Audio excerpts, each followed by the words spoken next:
solving trig equations. And this is just for you to look at something so that you can get a visual idea of what's going on here. I've drawn the sine function up here for you so that you can remember what the graph looks like. What's true about the sine function? Does it stop right here? Just keeps doing the same thing over and over, right? So an example of a trig equation that you might want to have to solve is it might say that the sine of x is equal to 1/2. And you've got to solve it for x just like you do every other equation. Now, how do we do that? Does anybody remember how I get the sine away from the x value? The inverse. We always do inverse operations, and the inverse of sine is the arc sine. So this is the same thing as x is equal to the arc sine of 1/2. But remember that you're asking yourself, what angle gives me the sine value of 1/2? And you should know that. That's one of the ones that you memorized. Pi over 6 is your answer. Okay? Right? That's in your chart. That's the one we memorized. But I want you to look here for just a minute. When the sine of x is equal to 1/2, here's a 1/2 on my y-axis right here, right? So there's that one. That's that pi over 6 that we memorized. But what did we learn after that section where we memorized that stuff? Is that right over here? There's another 1/2, right? So there's another value right here where the sine of that angle is 1/2. And what happens when I come back over here? I'm going to have one there, and I'm going to have one somewhere down there, and I got them over here too, right?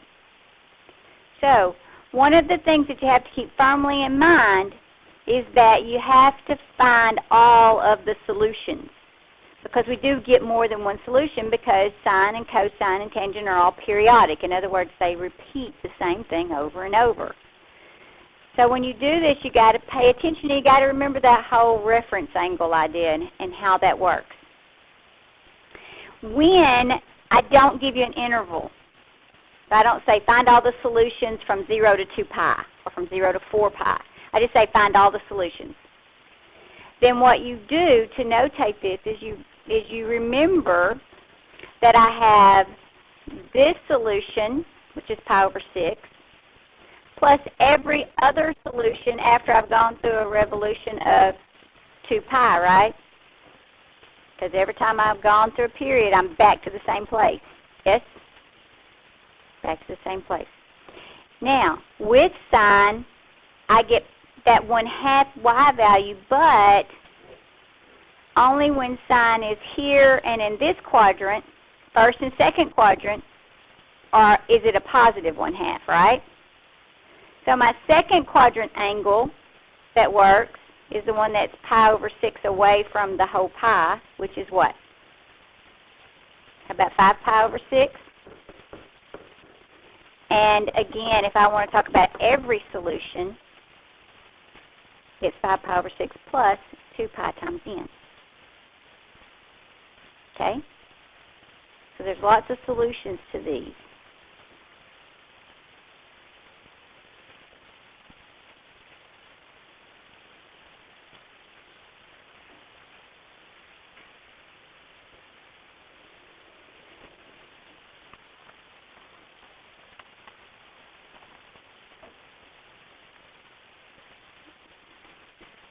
Everybody got that? So I'm just going to do several of these problems for you. Checkpoint 1 says to solve 5 times the sine of x equal to 3 times the sine of x plus the square root of 3. Now the strategy for this, if you just have one trig function that's apparent here, then you just are going to, and you have the same angle, the sine of the same angle or the cosine of the same angle, then you're just going to take, that's a like term. So you're just going to isolate it. So you can get everything that's got the sine on one side and everything without the sine on the other. So I'm just going to subtract this 3 sine of x.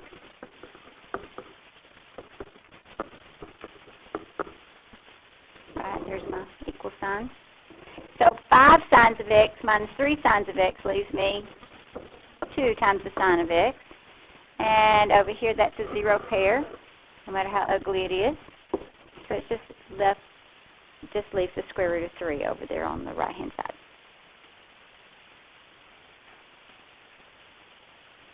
Then what do I have to do? If I'm isolating the sine of x, divide both sides by 2. So I have the sine of x is equal to the square root of 3 over 2. And again, that is one of your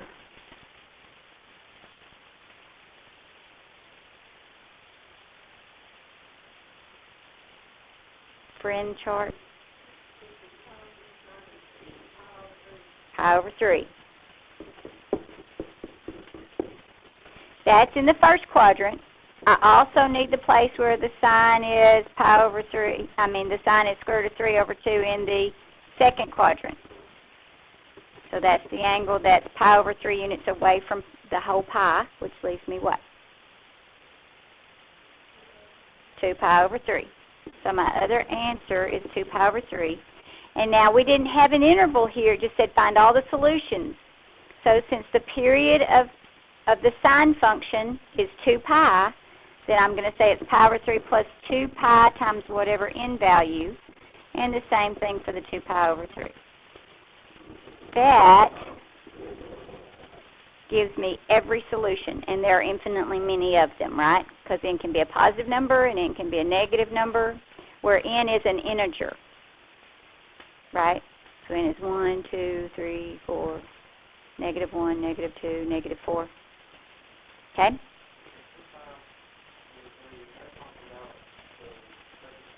Yep. Remember how to get that? This right here is a full pi, so you take pi minus the reference angle, which is the angle that came out of the first quadrant. That's where I got that. Good question. Okay? So that's what it means to show all your solutions. Is you have to find both of the places, because remember, every trig function's got 2 quadrants where it's positive and 2 quadrants where it's negative. So you're always going to have at least 2 answers, right? And then if it just says find all the solutions without telling you what interval to look in, then you've got infinitely many solutions, but you've got infinitely many from each one of the 2 solutions. Okay? Everybody understand? Now sometimes we work with angles that are multiple angles. So objective 2 here is solving these when they have multiple angles.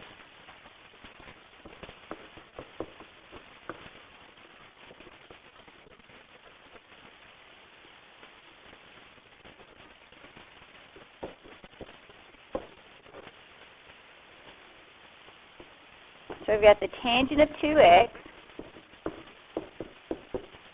is equal to the square root of 3. And this time they tell me I only want the x's that live between 0 and 2 pi. So they are going to limit the number of solutions that I have. Okay, it doesn't say just solve, so it doesn't find all solutions. It just wants me to find all the solutions in this little area. Okay?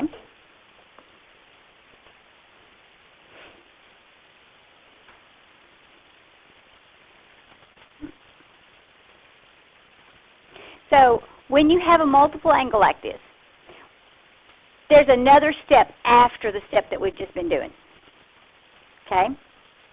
So what you do first is you isolate the trig function. It's isolated for us already. Now I take the arc function. So if I take the arc tangent, I get left with 2x is equal to the arc tangent of the square root of 3. Okay? And we know what the arctangent of the square root of 3 is. That's another one of our special angles that we have memorized. Yes?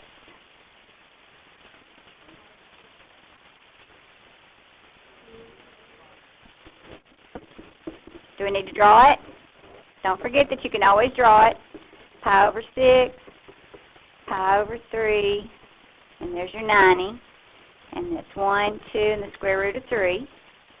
And the tangent is the opposite over the adjacent, so it's obviously this one over this one, so square root of 3 over pi over 3. How what? Because I haven't done anything with the 2 yet. Got to leave it there. That's the step that I have afterwards, is I still have that step. Okay? So you're going to do just like you did before when you have a multiple angle, but we're going to have another step afterwards. Okay? So 2x is equal to pi over 3 and plus 2 pi, right? Not 2 pi. It's 1 pi because the period of tangent is 1 pi. So pi times n. And I have a second solution that says 2x is equal to, now what's the other quadrant where tangent's positive? All smart, you're good, the third. And so I need this one that's pi over 3 past pi. So what's that angle? 4 pi over 3 plus pi times n.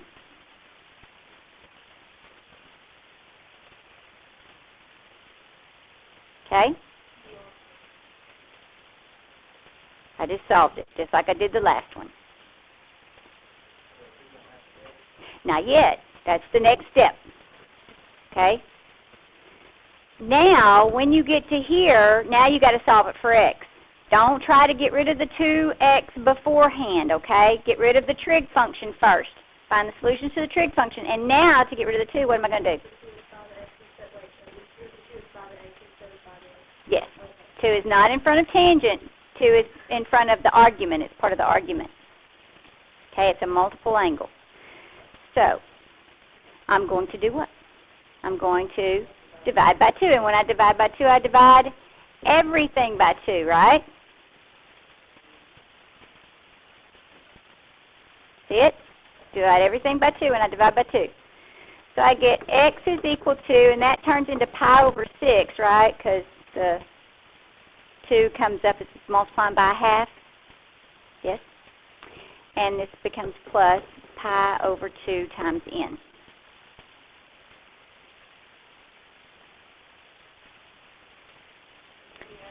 Same thing's going to happen over here. I'm going to divide everything by 2.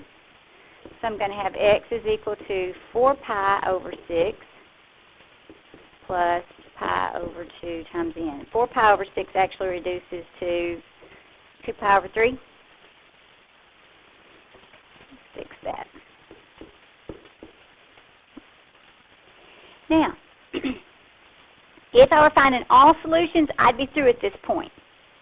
But they want me to find specific solutions that live in this interval right here. Okay? So I know pi over 6 works, right? Because it's less than 2 pi.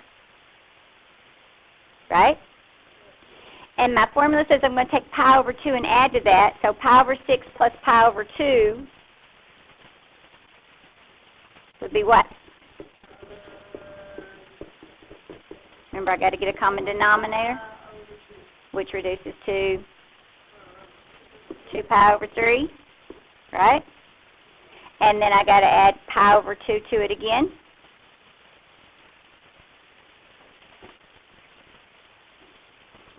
So I've got 2 pi over 3 plus pi over 2. So let's see, I'll make that back to 4 pi over 6 and make this one 3 pi over 6, which gives me 7 pi over 6.